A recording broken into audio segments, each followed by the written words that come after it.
Hello, everybody, and welcome to another edition of OTH Sports View. I'm JP Butler alongside Sean Campbell and Sam Wilson. We are coming off high school football playoff weekend, round one, for our New York teams. And going into that weekend, we weren't exactly sure how some of our teams would fare last weekend, just given some of the matchups. We had Olean High, the higher seeded team, but playing a traditionally tough Alden team.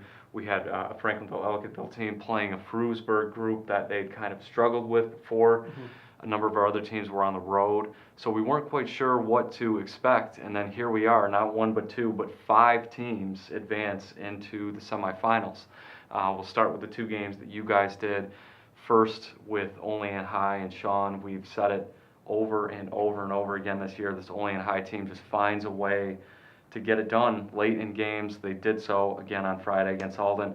How did they do it this time around? Yeah, they just keep doing it, and it almost didn't seem like a big surprise. And they score with 1:27 left, a 65-yard pass from Garrett Bolt to Dylan Vincent, and it was just incredible that they can keep finding ways. Even in the playoffs, pressure just rises, but it didn't bother them at all. They'd already won 4 games by 1 score during their undefeated regular season, and here they are with a playoff win.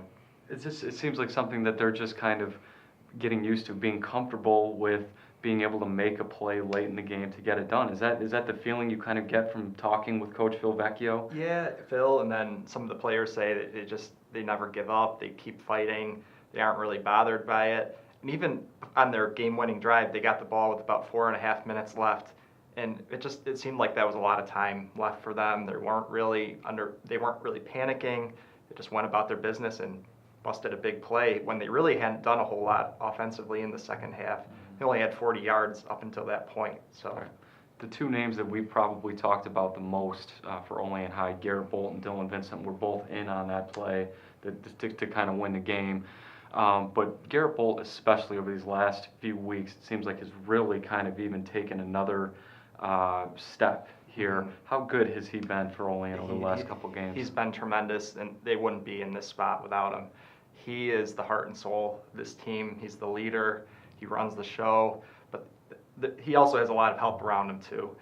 Dylan Vincent is willing to go out and block for him when Bolt's taking a play, like on a quarterback sweep. So I think Bolt is the leader, but everybody kind of knows that too, and they respect that, and they know what he means to the team, and he just really runs the ball well. Right. I want to come back to that game, but first with Franklinville Ellicottville, Sam. Again, this is a Frewsburg team that was actually leading the Titans in the regular season matchup in the fourth quarter. Mm-hmm. And I think in the first quarter in this one, Frewsburg scored first. They did have that early lead, but then it just seemed to be all Franklinville Ellicottville after that. Yeah, I think being there, it's almost like there was a little bit of a hush in the first quarter. The way Frewsburg moved the ball, they went 70-some yards on 4 plays. They had receivers going up to get jump balls, and the weather didn't seem to bother them. They were moving at will. They got a 6-0 lead. It looked like they had a 3-and-out on defense, but then Franklinville Ellicottville calls a fake punt, which I know that's at least the second time they've done that successfully this year with Brock Bleacher, who's their quarterback and also their punter and an excellent runner. That extended that drive. They went I think they went to the goal line and got stopped there. Got the ball back in the second quarter, and I think anything that could have gone right for them in that second quarter did. It was a 30-point quarter, which you don't see very often, aside from maybe like a Maple Grove type of team. They got great stops. They had a turnover. They got a turnover on downs at midfield. They had some good punt returns, and they just converted on short field 4 different times and really put the game away by halftime after trailing 6-0. It was very impressive. Right, now this is a team that has had some injuries. I know all the way until the last game of the season they had some guys on crutches. Yeah. It was kind of touch and go with Brock Bleacher there. They were coming off a loss just the week before. That seemed to be a pretty impressive effort on their part after just kind of some of the things they've been going through. And they were without certainly their most experienced, one of their best linemen, Preston Hutchinson, through the bulk of that game. Really, when things were going right for them, they they had a backup in his spot because he hurt his leg, I think his knee. I have no idea his status moving forward, but you would think that would be a big loss. They didn't have Austin Grinnells for that game, but Brock did play a pretty solid game, close to a mistake-free game at quarterback. He threw for 4 touchdowns. Griffin Chudy, who's like the fullback, kind of moves around, does a lot of things, had 3 touchdowns, 2 of them receiving from Brock. I just think they have enough talent on that group, even without some really impressive players. And so these two teams now off to the semifinals in Class B and D respectively. Sean, what's next for Olean High now? It's a huge test next. They go to the semifinals and play the second-seeded Cheektowaga, which is the 2-time defending Class B champion. They're undefeated. Olean and Cheektowaga are 2 of the 3 remaining unbeaten teams in Western New York right now. And Cheektowaga is also number 2 in the state. So a huge test for Olean to get to the sectional finals for the first time since 2004. And for Franklinville, Ellicottville, the big rematch with Yes, Silver Creek. Just a week before this Frewsburg game, they played Silver Creek, and it was a pretty entertaining game. I don't know if either team was completely happy with the turnovers they had, but it was a 1-point game. There were three lead changes down the stretch, so I think that was obviously anyone's game, and I think Franklinville-Ellicottville has a really good chance here. I don't know who you would call as the favorite, but I think this should be a very good game at Silver Creek this Right, Friday. as we talked about before, the winner of this game gets that date with Maple Grove. Another. Most likely, Maple Grove is going to play Randolph here. Randolph with the impressive turnaround themselves from the first time they played Clymer Sherman Panama, losing I think 41-6, and then to beat them 28-7 this time around. I think Maple Grove certainly comes in as a big favorite against Randolph, who they themselves beat 2 weeks ago, 50-7. Right, but as you said, that a pretty impressive victory for Randolph to be able to kind of avenge what was a pretty bad loss from before, almost playing like the Randolph we're accustomed to kind of seeing. Yeah, well, that is very impressive. They get back up to 500. They get a playoff win on the road, which is certainly always difficult. Now it's a pretty huge task. I think they would have to pull a rabbit out of their hat to win this game. But I guess you never know. This has been a huge rivalry for years and years, and those are really the 2 Section 6 teams that have won so many state titles in that Class D division. But still a nice coup for Randolph and an otherwise up and down kind of season for them. Yeah. But elsewhere around the Big 30, some of the teams we talked about, Allegheny Limestone. This is a team that went into their last game of the regular season at 1-5. We hadn't really mentioned them on our show, and they still have a chance at making the playoffs. They need to win by at least 9 points. I talked to Coach Furlong about the dynamic there and knowing that not only did they have to win, but pretty much cover a spread as well, and they do that.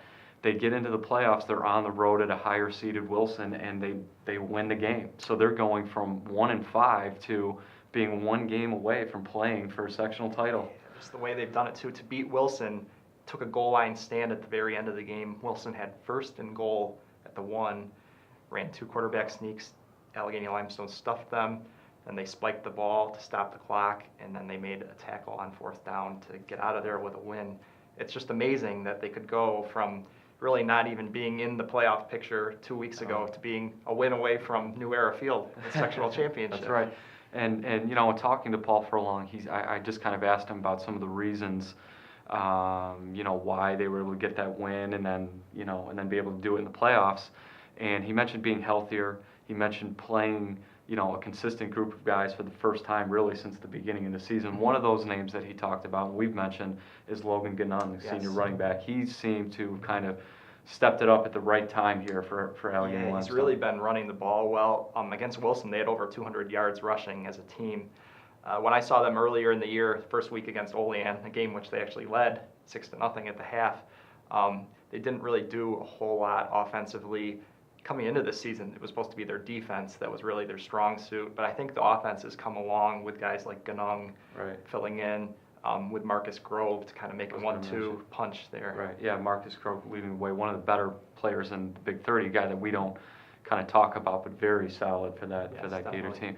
Over in Section 5, we had Bolivar Richburg and Cuba Rushford on the road in the quarterfinals. Again, we weren't sure what to expect. Bolivar Richburg is going up to a CG Finney North Star team, and again, hang on, a late, kind of decision to give them what they needed to pull out a 16-12 win, and for the right to play number one Alexander Yes. in the next round.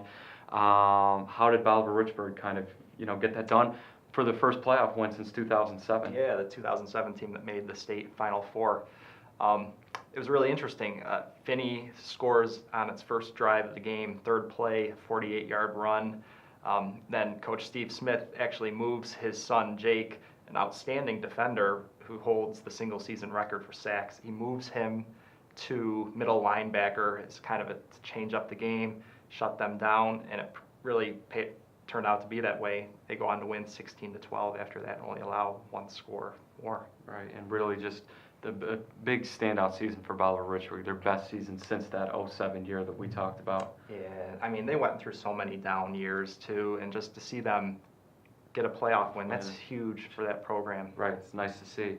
And so now here we are, we've got the teams, the two teams that you guys do heading on the road on Friday, Olean High at Cheektowaga and Franklinville Elkville with that big rematch against Silver Creek. Bolivar Richburg taking on, as we said, top seed Alexander, who I think is undefeated. Yes, they are.